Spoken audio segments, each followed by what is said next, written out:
8 फरवरी को गुज़श्ता साल इलेक्शन हुए, उसमें पाकिस्तान के अवाम ने जो मैंडेट दिया उसको 9 फरवरी को चुराया गया। तो हमारी पुरअमन तहरीक सिर्फ अपने मैंडेट की बहाली के लिए ही रही है। हमारे जो बेगुनाह लोगों को कैद किया गया, जमहूरियत की बालादस्ती और आइन की और कानून की बालादस्ती के लिए सब सियासतदानों को इकट्ठा होना चाहिए, जो कि अनफॉर्चुनेटली नहीं हो रहे और उसी वजह से ये सारे मसाइल सामने आ रहे हैं। कमीशन बना दें तो आज ही मुज़ाकरा शुरू हो जाए। दुनिया में जहाँ भी मुज़ाकरात होते हैं वहाँ बैकडोर चैनल भी होते हैं। ये तो कहते हैं कि हमने गुर्बत कम कर दी है। आम आदमी से पूछ कर देखें तो आपको पता चलेगा क्या सूरत हाल है। तजारत जिसने 3 फुट आगे बढ़ाई है उसको तो आप गिरा रहे हैं। तो जो कमर्शियल प्लाजे जब तजारत बने हुए उनको कोई नहीं पूछता। आज तक इन्होंने रेलवे का मिनिस्टर ही नहीं मुकर्रर किया। वहाँ ओवर स्टाफ का मसला भी है, वहाँ अभी सैलरी और पेंशन तक का मसला बना हुआ है। रेलवे के यहाँ स्टील मिल देख ले, PIA देख ले, वापना देख ले, ये वो सफेद आती है जो हमारे मुल्क को खा भी रहे हैं और अवाम के डायरेक्टली अवाम वापना हो, ये सारी चीजें ऐसी हैं जो अवाम जिसके साथ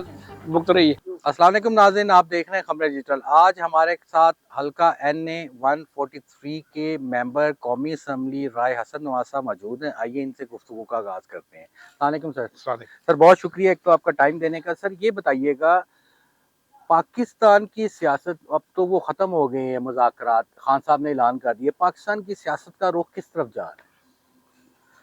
देखिए जी, मैं ये समझता हूँ कि ये बड़ा अनफॉर्चुनेट है कि हमारे यहाँ जमहूरियत की मजबूती का नारे लगाने वाले और मिसाक जमहूरियत की बात करने वाले उस तरीके से इलेक्ट होकर आए हैं कि पूरे पाकिस्तान को पता है कि 144 फार्म की वजह से उनको मेजॉरिटी मिली है। उन्होंने खुद भी पता है और जो लोग मेंबर बनते हैं 144 के फॉर्म की वजह से उनको भी पता है, उनके घर वालों को भी पता है, हल्के वालों को भी पता है। लेकिन उन्होंने सिर्फ हुकूमत में आने के लालच में ये दोनों पार्टियां जो अपने आप को, खास तौर पे मुझे पीपल्स पार्टी पे ज़्यादा अफसोस है कि वो अपने आप को जमहूरियत का बहुत बड़ा दावेदार हमेशा करनाते रहे हैं कि हमने जमहूरियत के लिए बड़ी कुर्बानी दी है। तो मैं समझता हूँ कि इस तरह की हुकूमत का हिस्सा होना और फिर शहबाज शरीफ उन्होंने तो खैर शुरू से ही मार्शाल्लाह की नर्सरी में पले हैं और बड़े हैं और इनका तो खैर पहले से यही तरीकाकार है। लेकिन जो 8 फरवरी को गुज़श्ता साल इलेक्शन हुए उसमें पाकिस्तान के अवाम ने जो मैंडेट दिया उसको 9 फरवरी को चुराया गया और फिर ये असम्बलियाँ भी मारद वजूद में आई और ये हुकूमतें भी मारद वजूद में आई। ये बड़ा फॉर्चुनेट है। तो हमारी पुरअमन तहरीक सिर्फ अपने मैंडेट की बहाली के लिए ही रही है और यही रहा है कि पाकिस्तान के अवाम ने जिन लोगों को मुंतखब किया है उनकी हुकूमत होनी चाहिए। और दूसरा फिर उसके बाद हमारे जो बेगुनाह लोगों को कैद किया गया, जिसमें ख़वातीन भी थी, बुज़ुर्ग भी थे, नौजवान भी थे, उनकी रिहाई के लिए और इमरान खान को जो बेबुनियाद मुकदमा बनाकर उन्हें और उनकी मिसेस को कैद किया गया उसके लिए। और फिर उसके बाद अब खान साहब ने आखिर में सिर्फ 3 निकाती एजेंडा रखा, चले आप 9 मई और 26 नवंबर की तहकीकात करवा लें जुडिशल कमीशन से, ताकि सारा कुछ लोगों को पता चल सके कि असल में हकीकत क्या है और जो हमारे लोग बेगुनाह कैद हैं उनको रहा किया जाए। तो इस पर भी कहा गया कि जी कमीशन आप लिख कर दें। हमने लिख कर अपने तहरीरी मुतालबा दे दिए और उसके बाद तहरीक इंसाफ ने पहले ही वाज़ेह तौर पर कह दिया था कि अगर आप चौथे राउंड से पहले कमीशन तश्कील नहीं पाते तो हम चौथे राउंड में नहीं बैठेंगे। तो कमीशन तश्कील नहीं पाए। हालांकि मेरा नहीं ख्याल इस बात में क्या डर है कि अगर इसकी इंक्वायरी हो जाए, जुडिशल कमीशन इसको देख ले और इसका जायज़ा ले और देखेंगे असल वाक़यात क्या हैं और फिर जो बेगुनाह लोग 1 साल 1.5 साल से, जिसमें बहुत सारे लोग ऐसे भी हैं जो 70 साल से ज़्यादा हैं, 80 साल के करीब हैं, ख़वातीन हैं, लेकिन वो कैदोबंद से हासिल कर रहे हैं। अच्छा अभी सर। मैं समझता हूँ कि पाकिस्तान में अभी भी मैं तो ये समझता हूँ एक पाकिस्तानी की हैसियत से कि जमहूरियत की बालादस्ती और आइन की और कानून की बालादस्ती के लिए सब सियासतदानों को इकट्ठा होना चाहिए, जो कि अनफॉर्चुनेटली नहीं हो रहे और उसी वजह से ये सारे मसाइल सामने आ रहे हैं। सर इरफान सिद्दीकी साहब ने जब खान साहब ने मुज़ाकर ख़त्म किए, उनका कहना था कि बहुत जल्दी कर दिया, अभी हमारा जवाब का तो इंतज़ार करते कमीशन बनाने में। नहीं, अभी भी देखिए, खान साहब ने तो वादे कहा था कि चौथा राउंड, हमने यही कहा कि हमने चौथी दफा मीटिंग में नहीं बैठना जब तक आप कमीशन नहीं बनाते। कमीशन बना दें तो आज ही मुज़ाकरे शुरू हो जाएं। चलें, एक मुज़ाकरा तो हुकूमत और अपोजिशन में हो रहे थे, क्या और मुज़ाकरा कहीं और भी हो रहे थे ये? ये तो अब अल्लाह ताला ही बेहतर जानते हैं, नहीं हमें सर, तो आप उसके बड़े अहम हैं, आप नहीं, हमें एमएनए इस हैं, बारे स्टैंडिंग देखिए जी, कमेटी के पाकिस्तान चेयरमैन। हमेशा बैकडोर चैनल भी चलते रहते हैं, हमेशा से पूरी दुनिया में जहाँ भी मुज़ाकरात होते हैं वहाँ बैकडोर चैनल भी होते हैं। तो हम तो चाह रहे हैं कि पाकिस्तान में जमहूरियत की बहाली हो, और क्योंकि जब तक सही मायनों में नुमाइंदों को हुकूमत नहीं मिली उस वक्त तक आपकी इकॉनमी भी ठीक नहीं होनी, लोगों का एतमाद बहाल नहीं होना, लोगों ने इन्वेस्टमेंट नहीं लानी और लोगों ने बाहर से पैसा नहीं लाना। इसलिए पाकिस्तान की में गुर्बत, ये तो कहते हैं कि हमने गुर्बत कम कर दी है, लेकिन अगर आप आम आदमी से पूछ कर देखें तो आपको पता चलेगा कि क्या सूरत हाल है इस वक्त। जिस तरह आपने फरमाया सर कि अब फॉर्म 45, 47 की हुकूमत है, ये तो अब बात पुरानी होगी। और ये पिछले दिनों जब मुज़ाकरात हो रहे थे, पीटीआई की जानिब से ये भी आया था कि वो अपने मैंडेट से पीछे हट जाते हैं, इसमें कितनी हद तक सच्चाई है? पीटीआई ने कभी ये नहीं कहा कि हम अपने मैंडेट से पीछे हट जाते हैं, लेकिन पीटीआई ने इनिशियल पहले मुतालबे जो जोर रखे, कमीशन की तश्कील और कारकुन गिराई, बाकी चीजें फिर उसके बाद आनी थी। सर ये बताइएगा, शेर अजहर मरवत पे खान साहब की जेल पे पाबंदी लगा दी आने में, ये क्या है कि वो खान साहब का साथी हो कोई ऐसा, जिस तरह जैसे अलीम खान माजी में रहे हैं, जहांगीर तरीन रहे हैं, ओन चौधरी रहे हैं, उनका भी कोई मेल अब नहीं खान साहब के साथ, वो भी अपनी पार्टियां बना बैठे हैं। शेर अजहर मरवत साहब के साथ क्या हुआ है सर? मेरा ख्याल है कि उनके गैर जिम्मेदाराना रवैये की वजह से ही नौबत आई है। मैं उन पे उनकी लॉयल्टी को तो मैं नहीं क्वेश्चन करता, लेकिन जो आपने भी अक्सर देखा है कि उनके बयानात, 2020 मैच खेलने हाँ वाला जी, जो। वो गैर जिम्मेदाराना होते हैं और वो अपनी ही पार्टी के लोगों को बहुत दफा हिट कर रहे होते हैं, तो इसलिए खान साहब शायद इस बात में नाराज हो गए। सर आप 9 मई में मेरे ख्याल से आप पे भी कोई एफआईआर हैं और आप भी खान साहब के साथ जेल में जाके ट्रायल वो तरीके भुगतते हैं। कितने पर्चे हैं सर आप पे?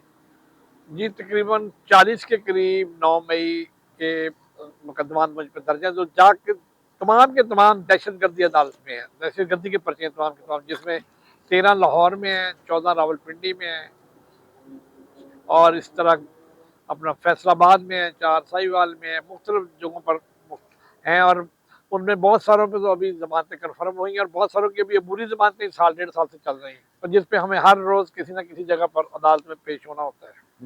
26 को जो खान साहब ने कॉल दी थी, जो वाकया हुआ है जब सारे गए थे अलीमीन गंडापुर, बुशरा बीबी, तो पंजाब या लाहौर, लाहौर तो हब है ना पंजाब का, आप अपोजिशन लीडर हैं और आपके काफी कोई एमपीए कोई ऐसी खातर खा सामने नहीं आया। क्या वजह है कि आप कॉल पे पीटीआई के लोग बाहर नहीं आते? नहीं, ना आने की बात नहीं है। देखिए, केपी में हमारी हुकूमत है और वहाँ से अली अमीन साहब ने हमेशा ही बहुत भरपूर अपना लेकिन सर उन पे भी क्वेश्चन आता है। एहतजाज, मैं वैसे बात कर रहा हूँ जहाँ तक वो लेकर आते हैं जरूर। पंजाब में आपको अगर याद होगा कि 24 नवंबर, भी पुरानी इतनी बात नहीं है, 24 नवंबर को लाहौर में नहीं पूरे पंजाब में ऐसे था कर्फ्यू का समय था, और हर जगह हर ब्रिज बंद किया हुआ था, हर बड़ी सड़क बंद की हुई थी, और हर हमारे एमपी एमएलए नहीं बल्कि हमारे उम्मीदवार भी जो हैं उनके घरों को घेरा हुआ हर तरफ से। जब इतनी ज़्यादा सख्ती होगी तो आवाम को पहले इकट्ठे होंगे तो आवाम निकलेंगे ना, तो इसलिए इतनी ज़्यादा जो सख्ती की गई उस दिन, और उतना वो खौफजदा थे हमारे उस 24 नवंबर के जो हमने इस्लामाबाद सब लोगों ने जाना था कि उन्होंने उसमें ताकत का रियासत ने ताकत का बेशुमार इस्तेमाल किया और अंधाधुंध इस्तेमाल किया। सर ये बताइएगा कि आपकी लास्ट टाइम खान साहब से मुलाकात कब हुई और खान साहब का मुराल किया और खान साहब ने क्या बात की आप? जी, क्योंकि अडयाला जेल में हमारा वो जो ट्रायल होता है खान साहब के साथ, हम भी वहाँ उसी ट्रायल में शामिल हैं, उमर अयूब साहब, मैं भी और दूसरे कुछ एमएनए भी। तो वहाँ पर खान साहब से मुलाकात पिछले महीने हुई थी, तो माशाल्लाह उनका मोरल बड़ा हाई है और बड़े हाई स्पिरिट में है।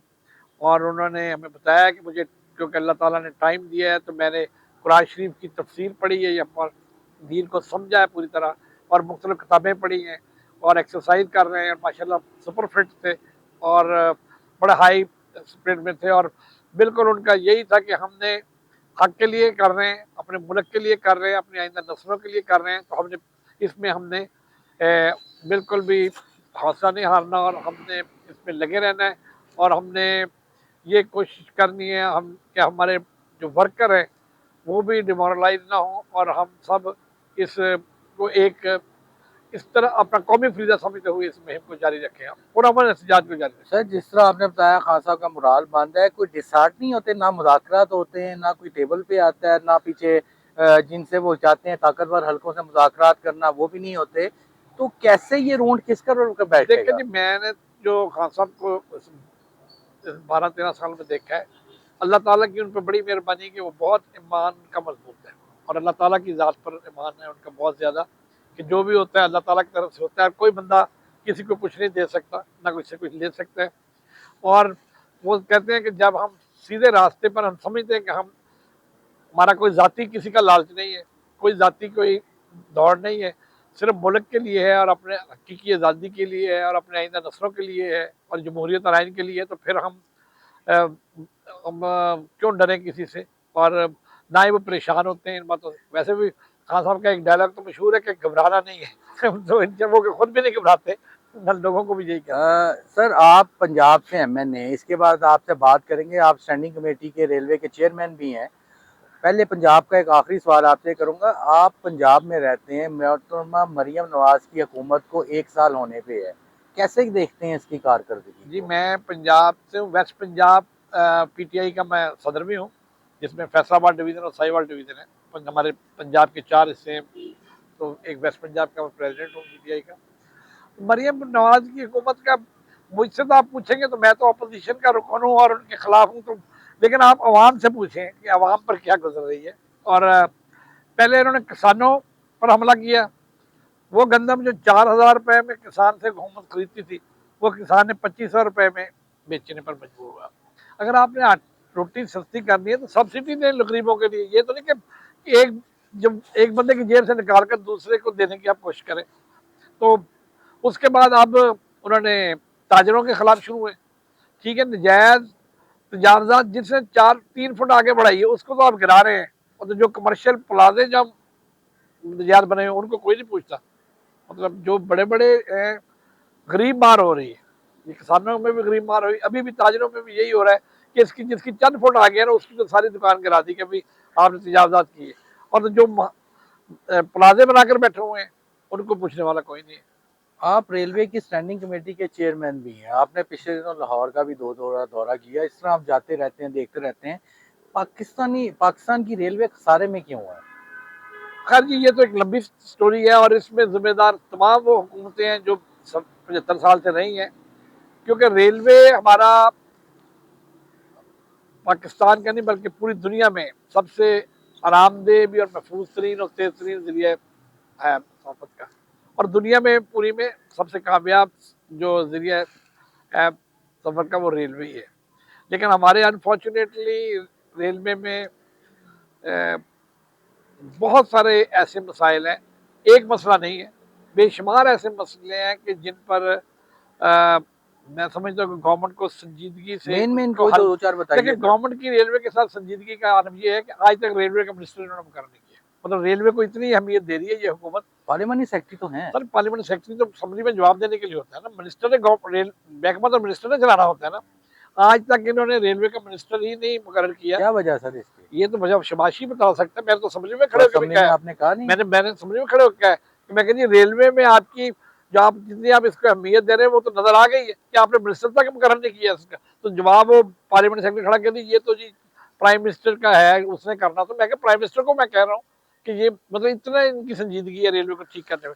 तो अभी उनके वहाँ ओवर स्टाफ का मसला भी है, वहाँ अभी सैलरी और पेंशन तक का मसला बना हुआ है, और ट्रेन जो है उनकी टाइमिंग का मसला है, उसमें इन्होंने कराची में सर 13-13, 16-16 घंटे पहुंचती जी हाँ, है ट्रेन।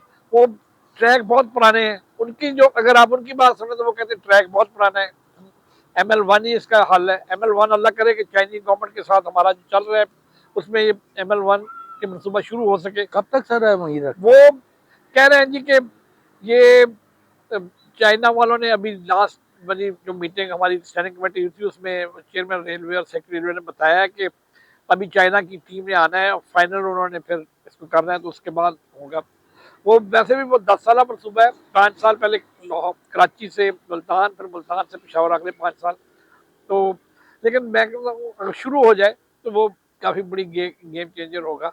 और उसके अलावा जो ट्रेनें कुछ इन्होंने आउटसोर्स की हैं, तो मैं ये समझता हूँ कि रेलवे में एक मसला जो वो बताते हैं सबसे बड़ा कि पेंशन का 65 अरब रुपया है, जो कि रेलवे बाकी वो उनका उनके बकौल ये है कि बाकी महकमों में पेंशन, हुकूमत पेंशन की ग्रांट देती है, रेलवे को लमसम ग्रांट मिलती है, उसी में से पेंशन के पैसे देने पड़ते हैं, जो सारे पेंशन में चले जाते हैं। या तो मतलब गवर्नमेंट की प्रायोरिटी नहीं रही ये सर जो आपके 35 हुकूमत के जो मिनिस्टर भी तो रहे, शेख रशीद रहे जी हैं। सर, मैं बता रहा हूँ हम रहे 3 साल 75 ईयर्स में से, हमारा हिस्सा अगर खराबी में होगा तो उतना ही होगा, 3% ही हो सकता है।